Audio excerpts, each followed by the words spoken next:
জয় সীতারাম। বজরংবলীকে প্রত্যেক শনিবার সিঁদুর পরান। বজরংবলীকে যদি সিঁদুর দিতে পারেন তো গ্রহরাজ অত্যন্ত প্রীত হন। তো গ্রহরাজ কেন প্রীত হন সেই নিয়ে এক কাহিনী আছে। একবার গ্রহরাজ আর বজরংবলীর সাথে খুব লড়াই হয়েছিল। তো গ্রহরাজ বলেছিলেন, আমি যার দিকে দৃষ্টি দিই সে কিন্তু পুরো ধ্বংস হয়ে যায়। তখন বজরংবলী বলেছিলেন, ঠিক আছে, আপনি আমাকে ধ্বংস করে দিন।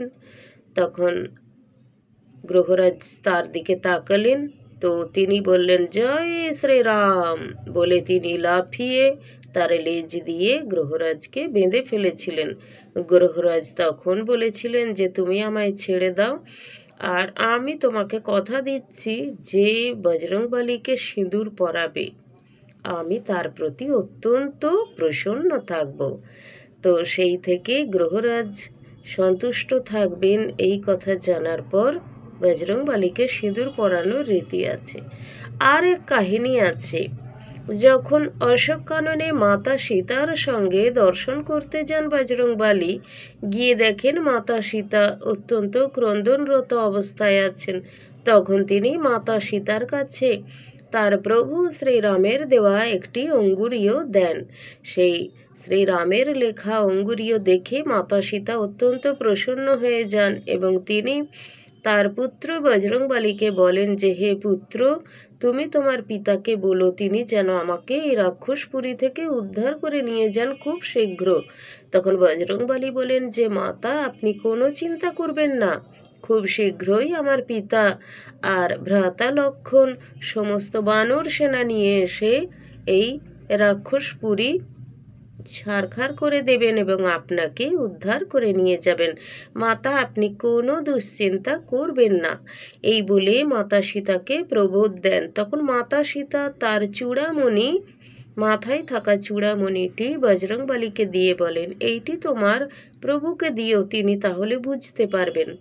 তো তারপর কিছুক্ষণ পরে বজরংবলী দেখেন যে মাতা সীতা তিনি সিঁথিতে সিঁদুর পরছেন।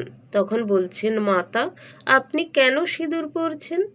তখন মাতা সীতা বলেন, সিঁদুর পরলি আমার স্বামীর মঙ্গল হবে, আমার স্বামীর আয়ু অনেক বৃদ্ধি হবে, সেই জন্য সধবা মহিলারা মাথায় সিঁদুর দেয়। আমি মাথায় সিঁদুর দিচ্ছি আমার স্বামীর আয়ু বৃদ্ধি করার জন্য। তখন বজরংবলী বললেন, তাহলে আমিও আমার প্রভুর আয়ু বৃদ্ধির জন্য সিঁদুর দেব বলে নিজে সিঁদুরের কৌটো সারা গায়ে ঢেলে দিয়েছেন। তাই দেখে মাতা সীতা খুব হাসছেন, বললেন, তুমি কেন সিঁদুর ঢেলে নিলে পুত্র? তখন বজরংবলী বললেন, আপনি একটু সিঁদুর দিয়েছেন আপনার স্বামীর মঙ্গলের জন্য, আর আমি আমার প্রভুর মঙ্গল কামনায় প্রভুর আয়ু বৃদ্ধির জন্য সিঁদুর পরে নিলাম। তো সেই থেকে এই কাহিনী যে যদি কেউ বজরংবলীকে সিঁদুর দেন আর জয় শ্রীরাম বলেন তো তিনি অত্যন্ত সন্তুষ্ট হয়ে যান এবং সবাইকে খুব আশীর্বাদ করেন।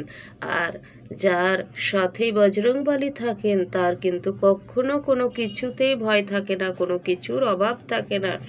অবশ্যই আপনারা বজরংবলীকে সিঁদুর দেবেন আর প্রসন্ন চিত্তে বলবেন, জয় শ্রীরাম, জয় সীতারাম, হর হর মহাদেব, জয় বজরংবলী রে জয়।